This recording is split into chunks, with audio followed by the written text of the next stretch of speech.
दोस्तों नमस्कार। देश में लोकतंत्र का पर्व बस शुरू ही होने वाला है। 3 से 4 दिनों में चुनाव आयोग घोषणा कर देगा।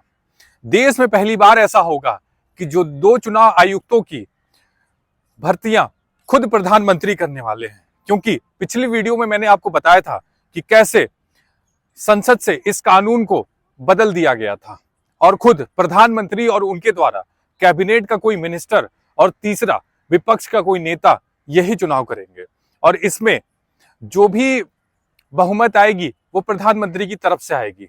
बहरहाल आज का दिन असल में देश के लिए बहुत ही ऐतिहासिक दिन था।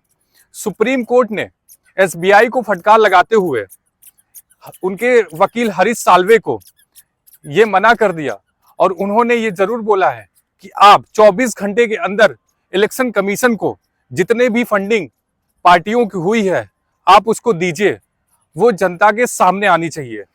दरअसल हरीश साल्वे ने बहुत प्रयास किया कि हम किस तरीके से इस चीजों को रोक लें और उन्होंने इसके लिए जो वक्त मांगा था वो 30 जून का मांगा था।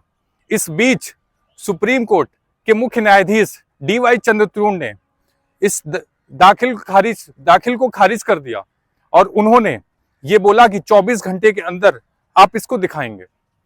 ऐसे में किस कॉर्पोरेट ने कितनी फंडिंग दी है, किस कंपनी ने पार्टी को कितनी फंडिंग दी है, ये देश के सामने आ जाएगा। देश के इतिहास में ये पहली बार हो रहा है।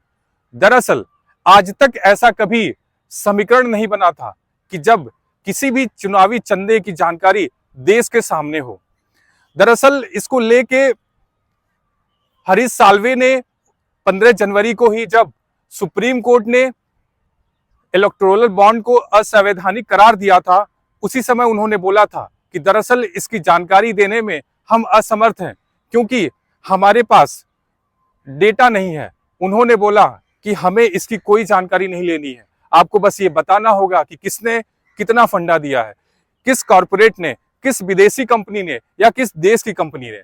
क्योंकि इस इलेक्टोरल बॉन्ड के थ्रू ये बड़ा आसान है कि कोई भी कंपनी भारत में हो या विदेश में हो, उसकी कोई सब्सिडरी कंपनी, वो आराम से चंदा दे सकती है और अपने काम पार्टियों से करा सकती है।